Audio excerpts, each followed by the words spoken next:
E aí, tá na briga por uma vaga de agente comunitário de saúde ou de combate às endemias? Então se liga porque a gente vai detalhar aqui um plano de voo, um passo a passo, que pode ser o diferencial para conquistar a aprovação. Tudo baseado no que os especialistas da área recomendam. Vamos começar com uma pergunta fundamental. O que de verdade define quem passa e quem não passa num concurso? Muita gente acha que é só estudar mais horas, ter o material mais caro, mas olha, a resposta é bem mais sobre estratégia e pode até surpreender. Bom, antes da gente falar sobre o que fazer, vamos olhar para o que não fazer.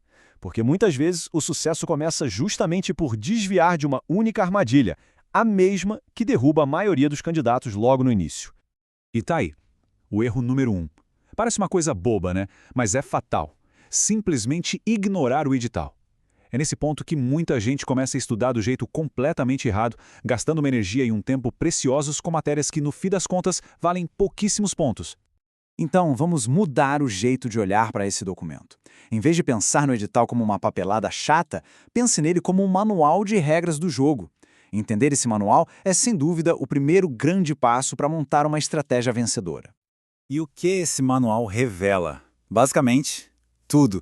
Ele te diz o peso de cada disciplina, qual matéria vale mais pontos, mostra o conteúdo programático certinho para ninguém estudar nem a mais nem a menos, detalha todas as etapas, as regras da prova, os prazos. Sério, ignorar isso é como ir para uma batalha sem ter a menor ideia de onde fica o inimigo. Ok, então a importância do edital já ficou clara. Agora, o próximo passo é pegar toda essa informação e transformar um verdadeiro plano de batalha. Uma estratégia de estudo que seja inteligente e, o mais importante, que funcione. E aqui tem um ponto que é crucial, viu? A questão não é quantas horas de estudo se tem disponível, mas como essas horas são usadas.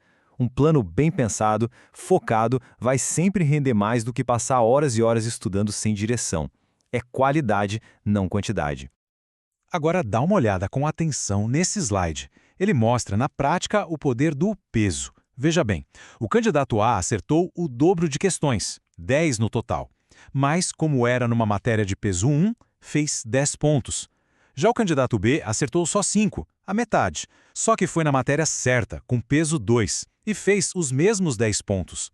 Isso sim é jogar o jogo de forma inteligente.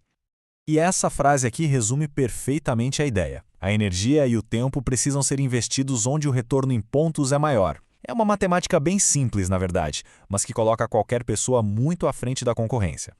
Certo! Além do planejamento, existem algumas táticas para otimizar o aprendizado, porque não basta saber o que estudar, é preciso descobrir como estudar de um jeito mais eficaz que se encaixe melhor com as forças de cada um.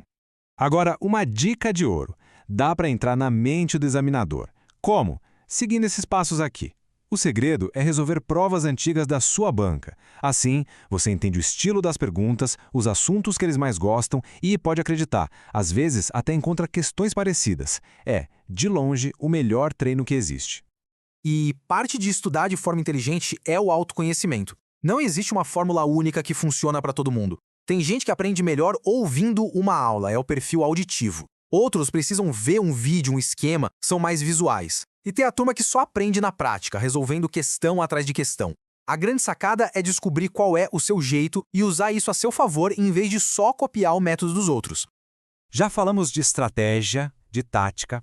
Agora, a gente chega no elemento final, e talvez seja o mais decisivo de todos: a mentalidade. É a resiliência, a força para não desistir, que, no final das contas, separa quem consegue a vaga de quem fica pelo caminho.